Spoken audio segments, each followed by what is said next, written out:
বর্তমানে স্ত্রী যোগিতা বালি এবং 4 ছেলে মেয়ে মিমো, উসমে, নামাসি এবং দত্তক কন্যা দিশানি চক্রবর্তীকে নিয়ে পারিবারিক জীবনে খুব ভালো আছেন মিঠুন চক্রবর্তী। যোগিতার সঙ্গে তার প্রেম পর্ব এবং বৈবাহিক কাহিনী অনেকেরই জানা। তবে জানেন কি, যোগিতা মিঠুনের দ্বিতীয় স্ত্রী। এর আগে আরও একবার বিয়ে করেছিলেন মিঠুন। মিঠুন চক্রবর্তীর প্রথম স্ত্রী আড়ালেই রয়ে গেলেন চিরকাল। তাঁদের উত্তাল প্রেম নিভেছিল মাত্র 4 মাসের বিয়েতে। মিঠুনের প্রথম স্ত্রীর নাম ছিল হেলেনা লিউক। সময়টা 60-এর দশকের একেবারে শেষের দিক। মিঠুন তখন বোম্বেতে স্ট্রাগল করছেন। তখন হেলেনার সঙ্গে তাঁর বিয়ে হয়। হেলেনাও ফিল্ম লাইনে যুক্ত ছিলেন। 8-এর দশকে একাধিক হিন্দি ছবিতে অভিনয় করেছিলেন হেলেনা। তবে পেশাগত জীবন তেমন সফল ছিল না এই নায়িকার। হেলেনার বাবা ছিলেন তুরস্কের বাসিন্দা, তার মা অ্যাংলো ইন্ডিয়ান খ্রিস্টান। ছোটবেলা থেকেই অভিনয়ের প্রতি দারুণ আগ্রহ ছিল হেলেনার। বড় পর্দায় অভিনয়ের আগে টানা 9 বছর গুজরাটি নাটকে অভিনয় করেছিলেন তিনি। 70-এর দশকের শেষের দিকে বলিউডে নিজের জায়গা করে নিতে চেয়েছিলেন এই নায়িকা।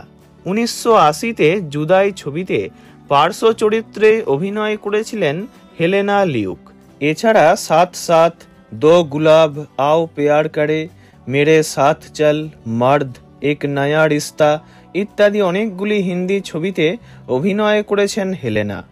মিঠুনের সঙ্গে আলাপ এই ফিল্মি জগতেই, তারপর প্রেম।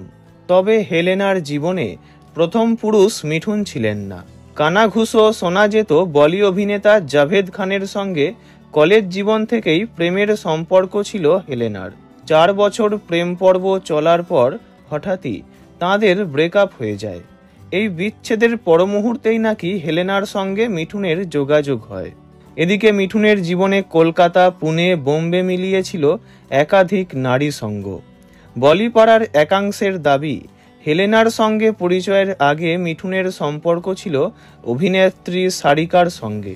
কিন্তু সেই প্রেমে ধাক্কা খেয়ে নাকি একাকিত্ব বোধে ভুগতে শুরু করেছিলেন মিঠুন। তখনই হেলেনার সঙ্গে তার পরিচয়, প্রেম এবং তারপর বিয়ে। এই সারিকা সেই সময় কমল হাসানকে বিয়ে করে নেন। 1979-তে মিঠুন ও হেলেনার বিয়ে হয়েছিল আর 4 মাস টিকে ছিল তাঁদের দাম্পত্য। মাত্র 4 মাস পরই সংসারের পর্বে ইতি টানেন তাঁরা। সেই বছরই অভিনেত্রী যোগিতা বালিকে বিয়ে করেছিলেন মিঠুন। হেলেনাকে 1988-তে এক নয়া রিস্তা ছবিতে শেষবার অভিনয় করতে দেখা গিয়েছিল। তারপর আর তাকে দেখা যায়নি। পরে অভিনয় ছেড়ে নিউ ইয়র্কে চলে গিয়েছিলেন তিনি। এক সাক্ষাৎকারে মিঠুনের সঙ্গে সম্পর্ক নিয়ে হেলেনা বলেছিলেন, মিঠুনকে বিয়ে করে আমি আফসোস করি। ও অভিনেতা হিসাবে যতই সফল হোক না কেন, আমি আর কোনোদিন ওর সঙ্গে থাকতে চাইনি। একাধিক নারী সঙ্গ ছিল ওর। ওই 4 মাস আমার কাছে দুঃস্বপ্নের মতো ছিল। ওই সময়টুকু আমার জীবন থেকে মুছে গেলেই ভালো হতো।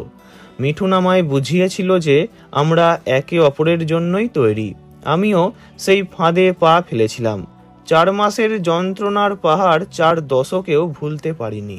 আগের বছরই অর্থাৎ 2024 সালের 3রা নভেম্বর প্রয়াত হন হেলেনা লিউক। বহুদিন ধরেই বার্ধক্যজনিত নানান রকম অসুস্থতায় ভুগছিলেন তিনি। তা থেকেই মৃত্যু।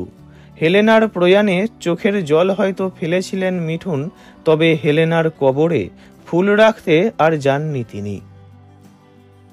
ভিডিওটি ভালো লাগলে লাইক করবেন, অন্য কারো বিষয়ে জানতে কমেন্ট করবেন, আর এমনই সব ভিডিও পেতে চ্যানেলটি অবশ্যই সাবস্ক্রাইব করবেন।